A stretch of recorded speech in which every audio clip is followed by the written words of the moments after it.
welcome back to my workshop. This time I'm gonna try to make a charcuterie board for my wife for Christmas, and I'm gonna do this because I got these cheese knives when we were away in Scotland this fall. So they have the hairy coo, as it is, from Scotland, and so I wanted to incorporate these into a charcuterie board. And so I had this design, which is basically, this is the prototype.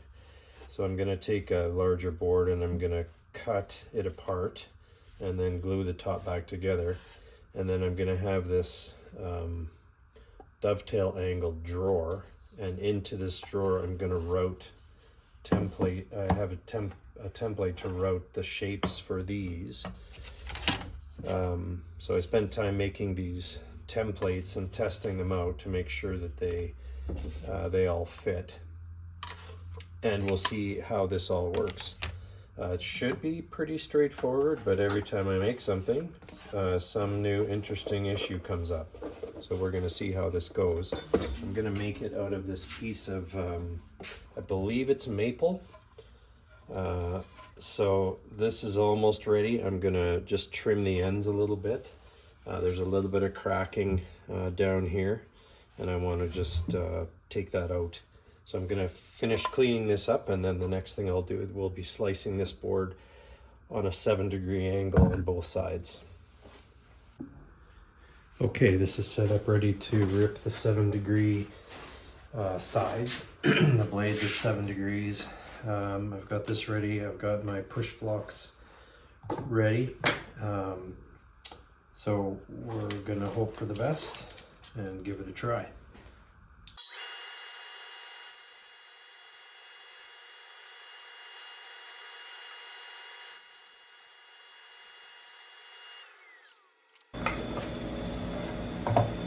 Okay, that's the first rip. Now the second thing is I'm going to set this up this way, and then I'm going to cross cut underneath here a thin kerf Dado, which would be the back of the sled, or the back of the drawer. So we'll get that all set up.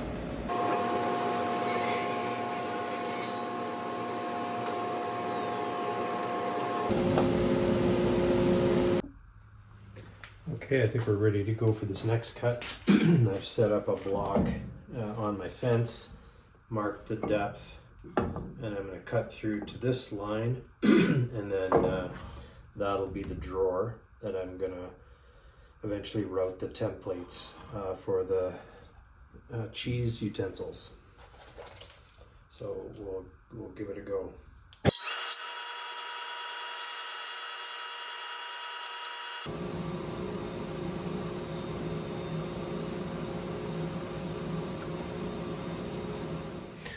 Okay, so here's the parts.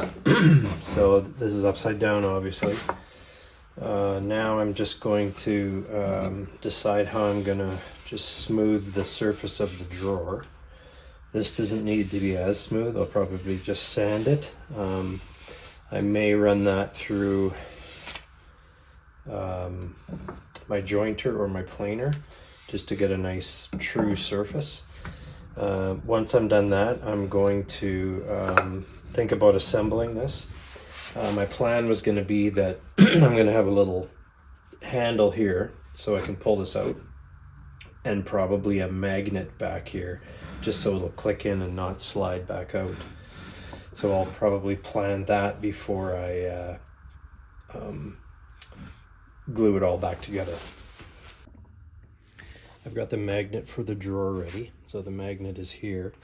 It's going to be epoxied into that little hole there. And then I've got a screw on this end that will catch to the magnet, and I can adjust it in or out just to make the drawer fit flush. Okay, glue ups are stressful, but I think I've rehearsed this one a couple of times. So we're going to do it.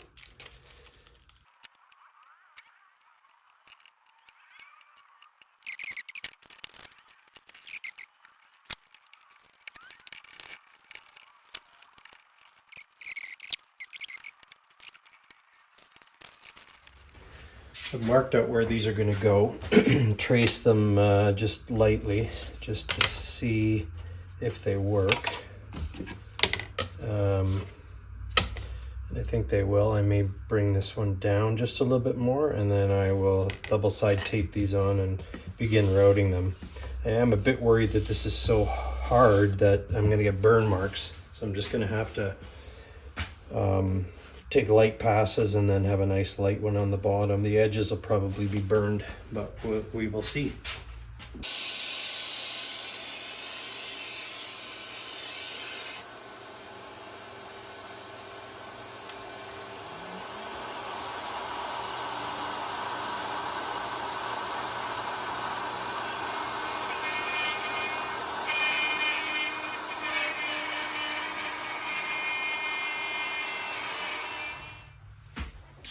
All right, it worked. I'm just gonna try and get this last template off here. So yeah, these work great. Real happy about that because I wasn't absolutely sure, but no burning. Everything seems really good. Now with these little cross marks, I'm gonna see if I can just route with a cove bit down so perhaps we can grab them. So I'm going to figure that out next. I routed these finger holes, which was quite a bit of trial and error and only minor mistakes made, but I'll need to sand a little bit of burn marks out of this one. But now I have a problem because the holes, these recesses that I've routed, are too deep slightly for these to be picked up easily. Can't quite get them out. So I have to do something. I'm gonna probably end up just laminating a small bit of this maple down in the head end, just to lift them up a bit, just so you can grasp them. I wasn't happy with the seam here. You can still see it. So I routed these grooves and I'm going to laminate these bits of walnut in there, which will make it just a nice design, I think, and it'll hide that flaw unless you look at it from the end. I've now inlaid the walnut. Just needs to be sanded. So the top I think looks good. Just about a quarter of an inch into the top. And the next thing I need to do is I'm gonna create a pull for here. So I'm gonna cut a recess here. And I just marked out what I'm gonna do. I routed a little bit of a hole for a finger, so that'll be underneath.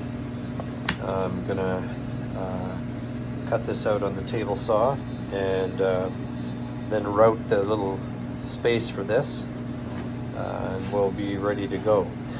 I also I haven't sanded this yet, but I also put these little pieces in here because they just keep the knives up higher, and it makes it possible to grab them. So that worked out really well.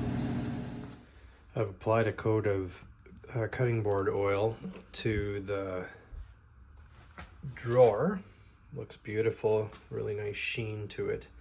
And I'm about to do the same to the actual cutting board unit. And we'll see how that goes and how that looks. This is it, the big reveal at the end. I really like the piece.